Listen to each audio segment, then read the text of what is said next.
החרדיות שלי הותקפה גם כשהייתי עם כל מעטפת, כשהייתי עם פאה, כשהייתי עם כל מה שצריך. אגב, זה שיער טבעי? שיער שלך? כן. זה לא פאה? לא. הורדת את הפאה?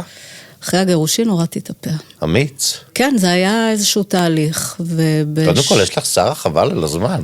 תודה. אנשים יחשבו שזה פאה.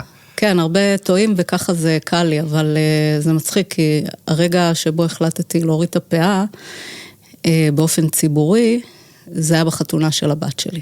איזה סטייטמנט, עוד ביום החתונה עשית סקנדל?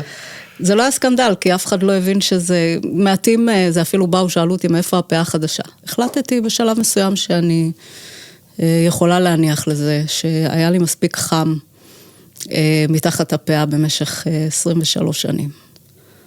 אז אמרתי לה תודה, ושמתי אותה למעלה בארון. ואיך קיבלו את זה ביום שאת באה לחתונה של הבת שלך?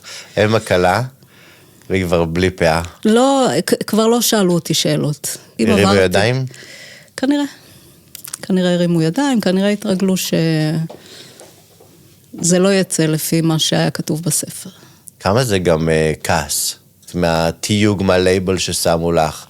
כאילו איזו דמות בעייתית, טראבל מייקרית, שלא הולכת על פי המוסכמות, שכאילו גם בטוח ניסו לפגוע בשם שלך לא מעט.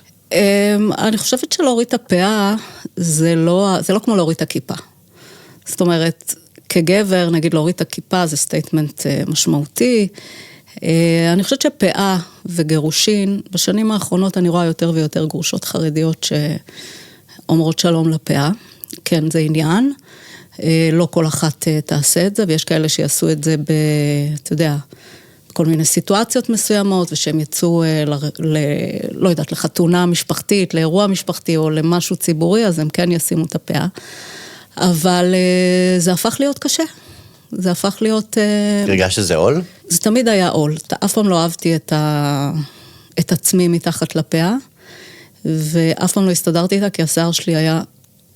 ועודנו מאוד מאוד מלא, אז זה תמיד עניין להחזיק את הדבר הזה, וגירושין נתנו לי ככה, אתה יודע, את הנקודת יציאה מהפאה.